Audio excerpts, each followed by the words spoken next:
Olá, estamos começando mais um programa Saúde em Foco, que reúne acadêmicos e profissionais da saúde para debater temáticas de relevância social.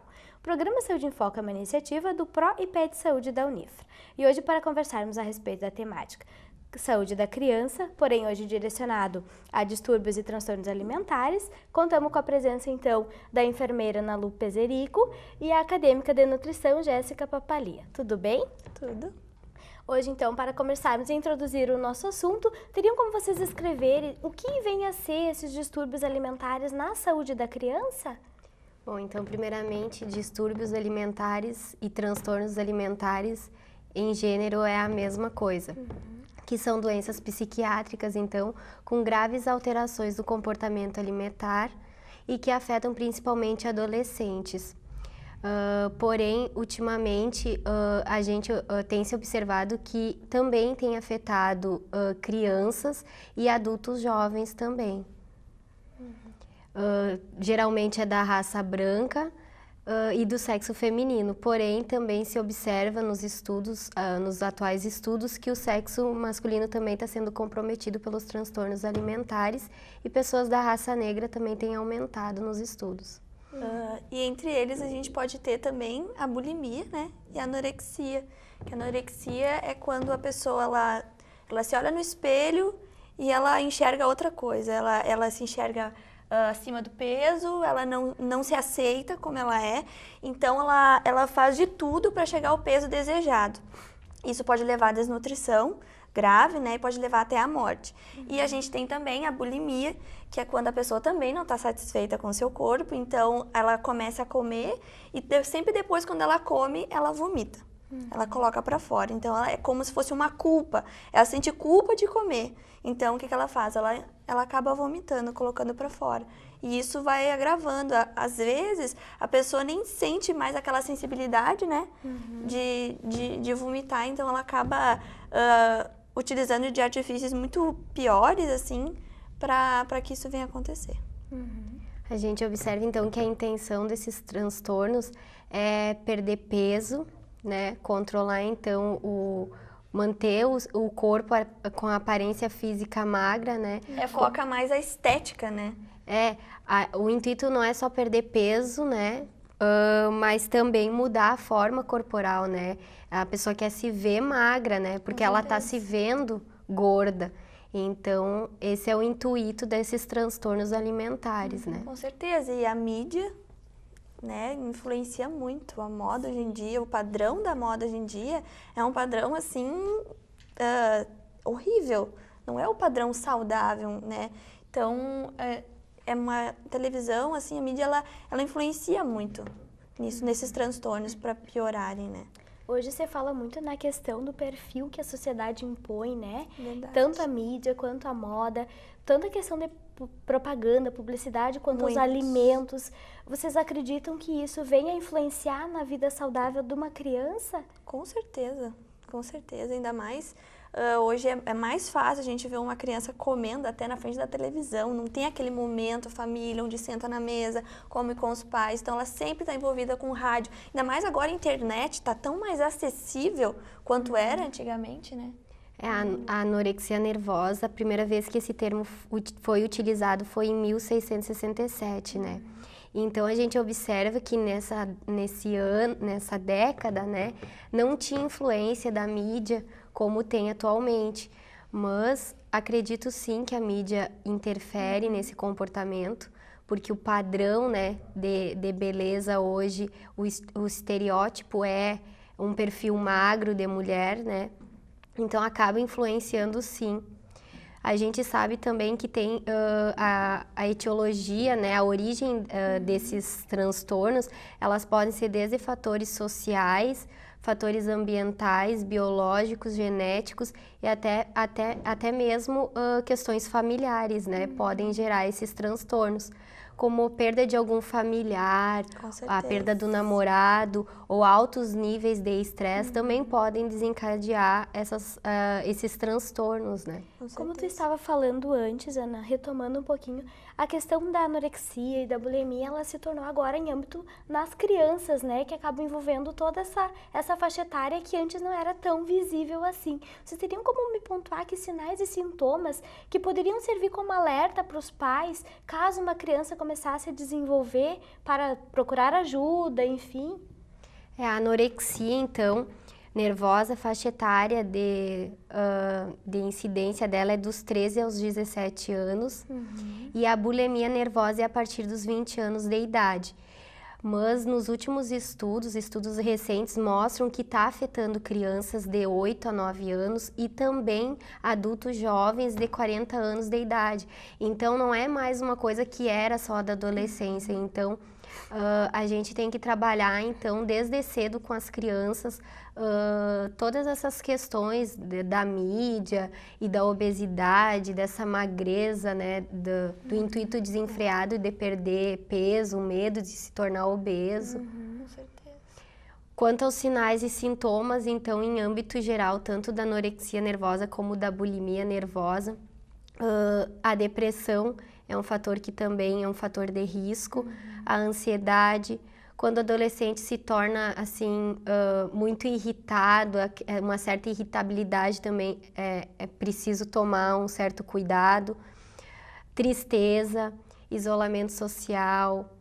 A gente percebe que esse adolescente acaba tendo uma piora na escola, né?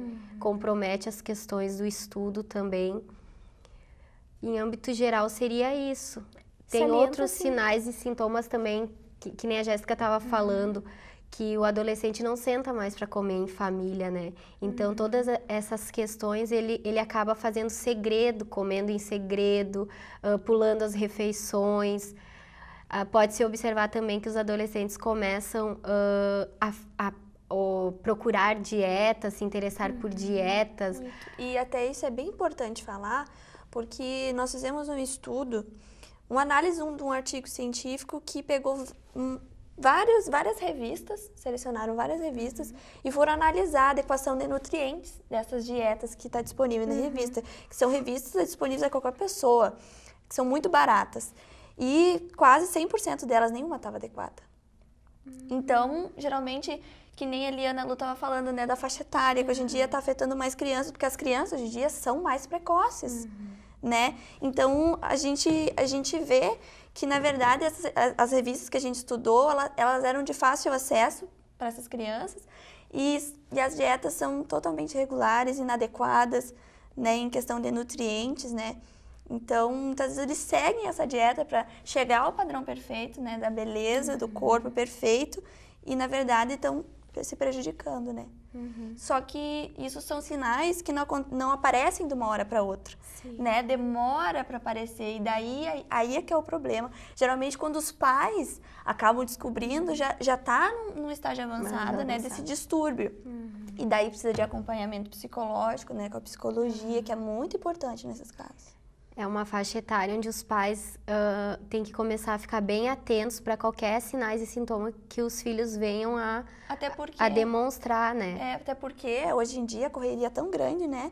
A mãe, ela é dona de casa, ela é esposa, né? Ela trabalha, enfim, ela é tudo. Os pais também não passam em casa, então, assim, às vezes olha, mas não é normal. E esse desamparo que tu fala também é um fator de risco, né? Com certeza. Também é um fator de risco e acaba que o adolescente fica sozinho, preparando sua própria alimentação, comendo em segredo e triste, depressivo e gera todos esses transtornos. A família então, tem que estar bem presente. Assim, de alguma maneira, a importância tanto na escola quanto familiar, pais, irmãos, para estar dando uma devida atenção nessa faixa etária que está se tornando tão vulnerável, né, a esses distúrbios e transtornos alimentares. E tu coloca a escola principalmente porque uma vez que os pais estão trabalhando e essa criança passa mais tempo na escola, os professores também têm que estar preparados e atentos para essas questões. Uma criança que começa a fazer atividade física e cada vez mais e mais e mais a ponto de chegar a desmaiar durante a realização de alguma atividade física, alguma coisa está acontecendo, né? Tem que abrir o olho, ficar atento. Bom, o programa Saúde em Foco vai fazer um breve intervalo e voltamos já.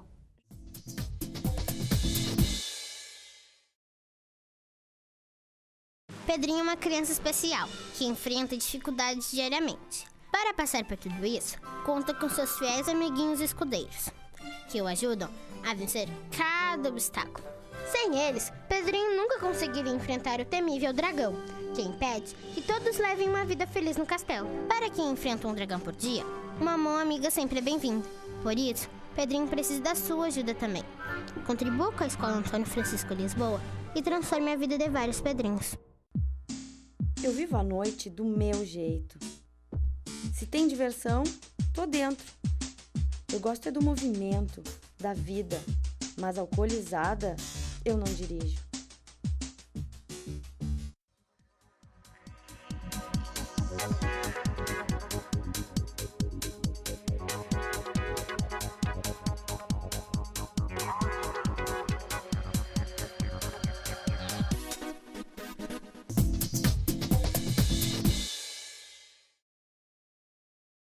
O programa Saúde em Foco retorna do intervalo. Hoje estamos debatendo a questão da saúde da criança, porém direcionada a transtornos e distúrbios alimentares. Contamos então com a presença da enfermeira Ana Lu Pezerico e da acadêmica de nutrição Jéssica Papalia.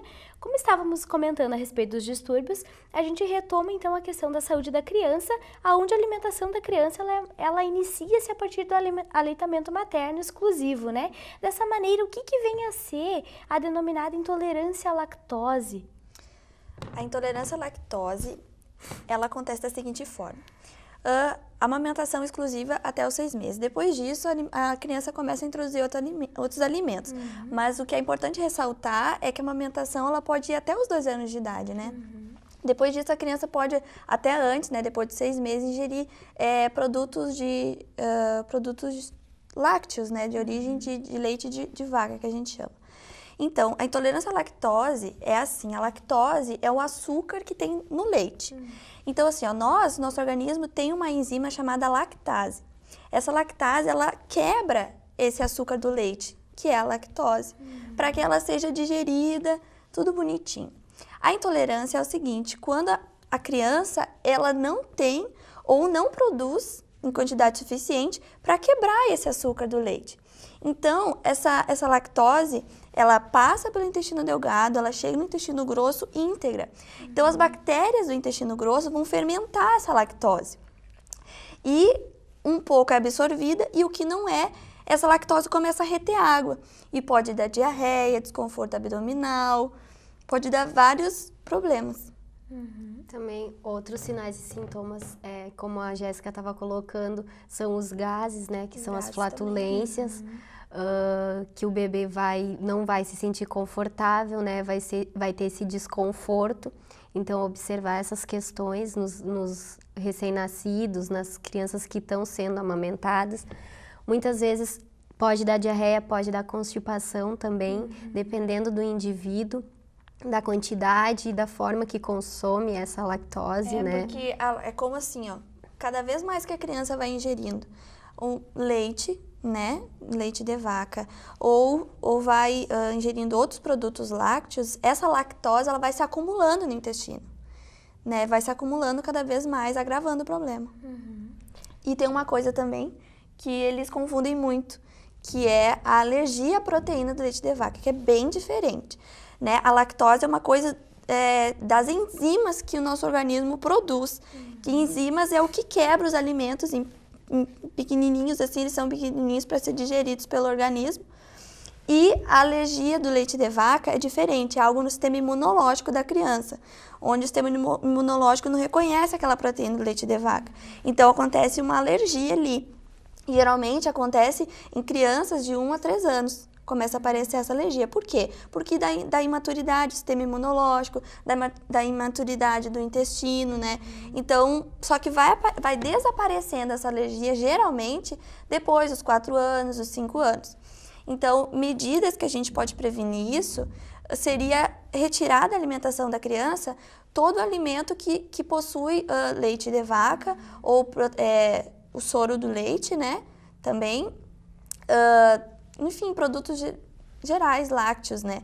E também é importante lembrar que depois de um certo tempo, como a alergia ela é passageira, então reintroduzindo de novo, né? Em pequenas quantidades e observando a criança se ela vai ter alguns sinais ou sintomas, que inclui também diarreia, pode incluir dor abdominal, distensão abdominal, pode também a vermelhidão da pele, todos esses sintomas.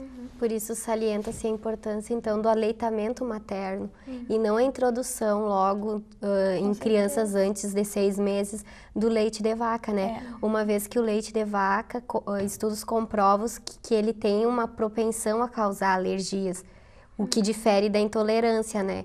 Que a intolerância, então, como a Jéssica bem explicou, a intolerância ela pode aparecer em qualquer idade.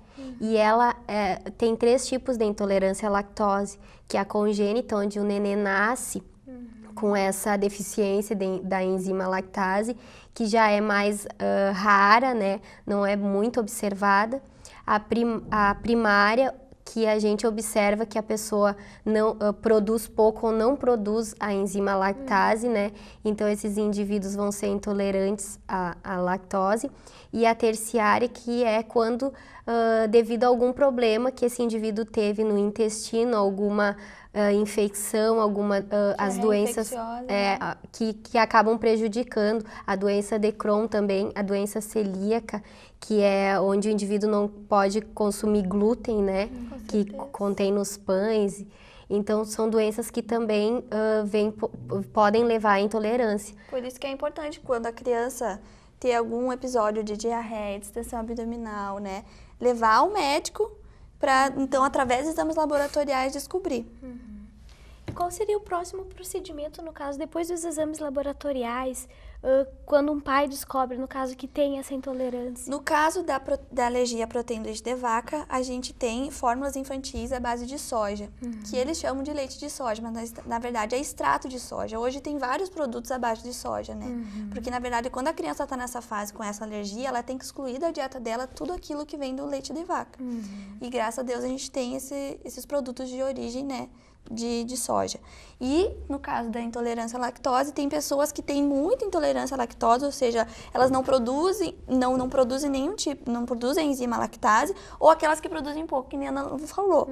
Por exemplo, para mim, eu não posso ingerir iogurte, né? Mas se eu tomar leite, isso já me afeta. Para a Ana Lu pode ser diferente. Então, cada pessoa é de um jeito, cada organismo é de um jeito. Então, nem sempre a orientação que eu vou dar para a Ana Lu serve para mim. Sim. No caso da intolerância, cada indivíduo reage de uma forma. Então, esse indivíduo ele vai ter que se adaptar. Como a Jéssica colocou, alguns vão poder tomar um copo de leite, outros não vão poder tomar. Outros vão poder tomar 2. Então, a pessoa vai ter que se autoconhecer e se adaptar a esse mundo novo. E às vezes vai poder tomar um copo sim, às vezes não vai poder tomar. Então vai ter que entrar com outras fontes de cálcio, né? Que é muito importante para a formação dos ossos, do sangue, né?